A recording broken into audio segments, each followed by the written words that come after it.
Hello everyone, hope all you are fine.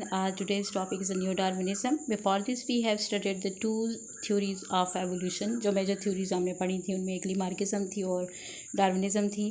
लिमार्किज्म की theory जो थी वो तो सॉलिड ऑब्जेक्शंस उस पर आ गए थे, लेकिन डार्विन की थ्योरी जो थी वो काफ़ी एक्सेप्टेबल थी. अकॉर्डिंग टू दिस थ्योरी जो एंसेस्टर्स होते हैं उनके अंदर इतना टाइम के साथ साथ या अपने इन्वायरमेंट के अकॉर्डिंग चेंज आता जाता है और वो चेंज इतना ज़्यादा हो जाता है कि फाइनली वो एक न्यू स्पीशी में इवॉल्व हो जाते हैं, जिसको हम स्पेसिएशन का नाम भी देते हैं.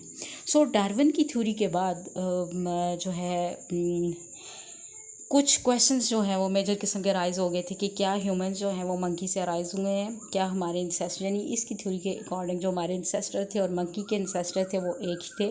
सो क्या जो एनिमल्स हैं वो एक फॉर्म से दूसरी फॉर्म में कन्वर्ट हुए हैं. तो इस तरह के क्वेश्चन जो थे वो राइज होना शुरू हो गए थे और इसके साथ साथ जो मजहबी स्कॉलर थे उनमें जो गुस्सा था वो भी ज़्यादा होता गया, क्योंकि वो एवोल्यूशन को या डार्विन की एवोल्यूशन को नहीं मानते, जिनमें इंक्लूडेड हैं मुस्लिम्स हैं, उसके साथ आ जाते हैं क्रिश्चियंस, आ जाते हैं ये ज्यूज़ आ जाते हैं. अच्छा जी, आज हम पढ़ेंगे न्यू डार्विनिज़म के बारे में. तो न्यू डार्विनिज़म क्या है? तो एक्चुअली ये हमारे पास वो साइंटिस्ट हैं जो कि डार्विन की थ्योरी को फेवर भी करते हैं और डार्विन की थ्योरी में कुछ पॉइंट्स ऐड भी करते हैं. लेटेस्ट टेक्निक्स डार्विन की थ्योरी में ऐड करने के बाद जो हमारे पास थ्योरी आती है उसको हम न्यू डार्विनिज़म का नाम देते हैं. It is also known as a modern synthesis because it is integrated with the other field of biology like genetics, paleontology, ecology and biochemistry. जिस टाइम पे डार्विन ने अपनी थ्योरी दी थी तो उस टाइम पे क्योंकि इतनी ज़्यादा बायोलॉजी के अंदर एडवांसमेंट नहीं हुई थी, तो जैसे जैसे एडवांसमेंट होती गई जेनेटिक्स में यानी इनहेरिटेंस में, हेरिडिटी के बारे में, जीन्स के क्रोमोसोम्स, डीएनए डिस्कवर हुआ और पैलेंटोलॉजी की स्टडी हुई, इकोलॉजी की यानी इकोलॉजी जो है वो ग्रो करती गई, बायोकेमिस्ट्री. तो उसके साथ साथ जो डार्विन की थ्योरी थी उसमें मॉलिक्यूलर लेवल पे कुछ पॉइंट्स जो है वो ऐड कर दिए गए रिगार्डिंग एवोल्यूशन. अब इस थ्योरी न्यू डार्विनिज्म के जो पॉइनर थे वो थे चेविरकोफ, मेयर, सिम्पसन और उनके साथ कुछ और साइंटिस्ट जो थे वो इसको जो न्यू डार्विनिज्म की थ्योरी थे वो उन्होंने उसको मानने वाले थे और उन्होंने इसको जो है वो यानी डार्विन की थ्योरी में उन्होंने पॉइंट्स भी ऐड किए थे. सो अकॉर्डिंग टू दैम जो मेजर हमारे पास काजेस है एवोल्यूशन की, उनमें जो पहली काज आ जाती है वो जीन एंड क्रोमोसोम म्यूटेशन आ जाती है. So the mutation is a change. So the change which takes place in the chromosome and the genes in genetic level, it is a major cause of the evolution. अब क्या होता है कि हमारी body जो है वो सारी सेल से मिलकर बनी हुई है, बिलियन ऑफ सेल से मिलकर बनी हुई है. इन सेल्स के अंदर क्या है, जेनेटिक मटेरियल मौजूद है in the form of chromosome.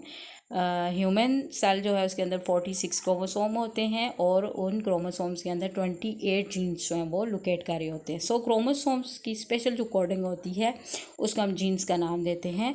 और जीन जो है ये प्रोटीन सिंथेसिस करता है या हमारी बॉडी के कैरेक्टर्स को कैरी करता है. जैसे हमारी आई कलर का एक जीन होगा, स्किन कलर का होगा, हेयर कलर का होगा, हमारी हाइट के लिए होगा, ब्लड ग्रुप के लिए होगा. सो जितने भी हमारे कैरेक्टर हैं बॉडी के उनके लिए स्पेशल जीन है. और जीन जो है ये एक स्पेशल सीक्वेंस है. फॉर एग्जांपल अभी मैं आपके सामने एक सीक्वेंस बना रही हूँ.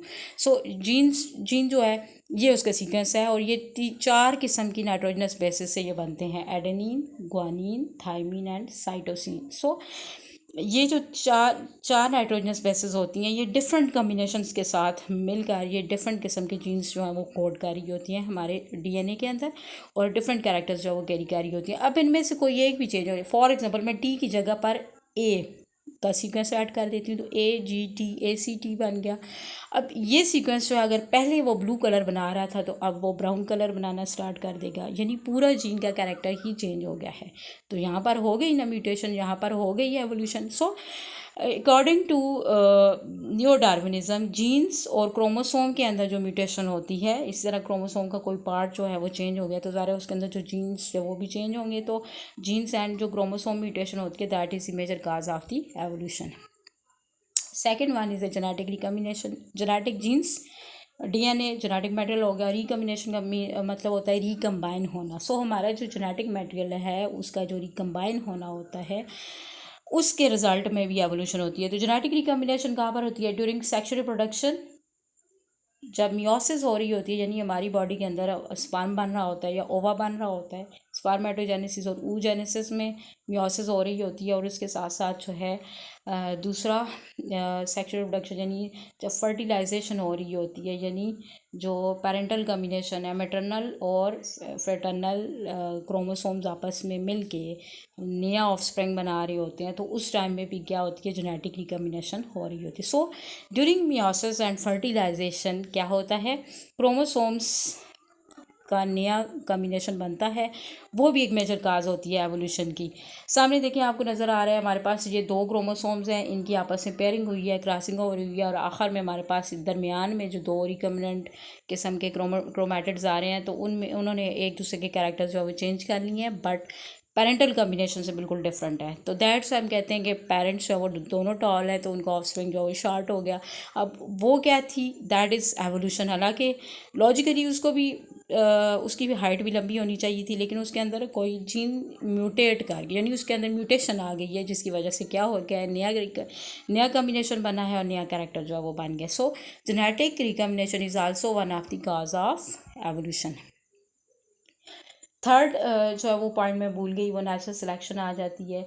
जो नेचर है वो खुद भी सिलेक्ट करता है, नेचर जो है वो इंड्यूस करता है किस चीज़ को, कुछ कैरेक्टर्स को। कि मिसाल के तौर पर अगर कोई एक एनिमल किसी नए एनवायरनमेंट में चला गया है, तो अब नए एनवायरनमेंट में उसको नए चैलेंजेस फेस करने पड़ेंगे, तो उन चैलेंजेस को जब वो फेस करेगा तो उसकी बॉडी के अंदर जो है वो चेंजेस आना शुरू हो जाएंगी। सो वो उसको नए कैरेक्टर्स बनाएंगी। तो नेचुरल सिलेक्शन जो है that is also a cause of evolution. और ये डार्विन वाला पॉइंट जो था ये उन्होंने इसको रिपीट किया। फिर आती है genetic drift. Genetic drift is the sudden change in the gene frequency in an area. किसी भी एरिया के अंदर स्मॉल कोई जीन फ्रिक्वेंसी के अंदर चेंज आ जाएगा कोई, तो उसको हम जेनेटिक ड्रिफ्ट का नाम देंगे। ठीक हो गया। वो किसी अनफॉर्चुनेट इवेंट की वजह से भी हो सकता है, या किसी स्पीशी के अंदर अचानक से अपने एनवायरनमेंट में सर्वाइव करने के लिए एक नया कैरेक्टर जो है वो भी इवॉल्व हो सकता है, अराइज हो सकता है। सो या तो वो स्पीशी को हमेशा ख़त्म कर देगा वो जो चेंज होगा, या वो स्पीशी को ज़्यादा फेवरेबल बना देगा, फिट बना देगा उस एनवायरनमेंट में रहने के लिए। ठीक है। तो ये जेनेटिक ड्रिफ्ट भी जो है ये एक हमारे पास मेजर कॉज है किसकी, एवोल्यूशन की। यहाँ पर आप देखें आपको एक अनफॉर्चुनेट इवेंट नज़र आ रहा है कि जिसमें ये स्ट्राइक कर रहा है एक पॉपुलेशन के साथ, तो वहाँ पर पर्पल कलर की जो पॉपुलेशन थी वो हमेशा के लिए क्या हो गई है, ख़त्म हो गई है। ठीक हो गया। सो जेनेटिक ड्रिफ्ट या तो वो कोई कैरेक्टर को बिल्कुल ख़त्म कर देगा, या फिर उस कैरेक्टर को इतना स्ट्रॉन्ग बना देगा कि वो स्पीशी के लिए बड़ा फेवरेबल होगा, और वो स्पीशी जो है वो इवॉल्व कर जाएगी, और उसके साथ साथ वो कैरेक्टर भी या वो जो जीन्स थे वो भी क्या करेंगे, वो ज़्यादा हो जाएंगे पॉपुलेशन के अंदर। उसके अलावा उन्होंने एक और पॉइंट दिया है रिप्रोडक्टिव आइसोलेशन का। रिप्रोडक्टिव आइसोलेशन का मतलब ये होता है कि ऑफस्प्रिंग एनिमल्स जो है वो रिप्रोडक्टिवली आइसोलेट हो जाएं। तो जो रिप्रोडक्टिव आइसोलेशन होगी वो भी क्या करती है, वो भी एवोल्यूशन काज करती है। अब देखिए यहाँ पर डियर हैं, तो इन डियर में से किसी एक को उठा के यहाँ पर हम इस साइड पे ले आते हैं। कुछ टाइम के बाद उसके अंदर इतना ज़्यादा चेंज आएगा कि ये वाला जो पॉपुलेशन है अपनी पुराने वाली पॉपुलेशन से बिल्कुल चेंज हो जाएगी, और अब हम इनको इंटरब्रीड आपस में करवाना चाहें तो हम नहीं करवा सकते। उसकी वजह यह है कि ये एक दूसरे से रिप्रोडक्टिवली आइसोलेट हो गए हैं। अब फॉर्म, साइज, शेप, स्ट्रक्चर में इतना ज़्यादा चेंज आ गया है कि अब ये रिप्रोड्यूस नहीं कर सकते, नए ऑफस्प्रिंग्स एक दूसरे के साथ इंटरब्रीड करके ऑफस्प्रिंग प्रोड्यूस नहीं कर सकेंगे। This is called the reproductive isolation. So reproductive isolation also caused the evolution. This was all about the neo-Darwinism. अच्छा जी, अगर आपको ये लेक्चर अच्छा लगा हो तो मेरा चैनल सब्सक्राइब कर लें। अगर अभी तक आपने नहीं किया, कुछ सजेशंस देना चाहते हैं तो यू आर वेलकम। कोई क्वेश्चन पूछना है तो आप कमेंट सेक्शन में पूछ सकते हैं। वीडियो को लाइक करें, शेयर करें और सब्सक्राइब करें, और साथ में अपने जो जितने बाकी भी फॉलोअर्स हैं आप उनको भी बताएं, या वो बंदा जो बायोलॉजी में इंटरेस्ट रखता है तो आप उसको भी सजेस्ट कर सकते हैं। और जो मेरे स्टूडेंट जो मुझे कह रहे हैं कि आप हमारे बुक्स के भी लेक्चर्स बनाएं, तो इंशाल्लाह नेक्स्ट टाइम पे मैं 9th-10th की बुक में से भी कोई जो चैप्टर है वो उठाती हूँ और फिर उसको बनाऊँगी। तो टिल देन अल्लाह हाफिज़, गुड बाय।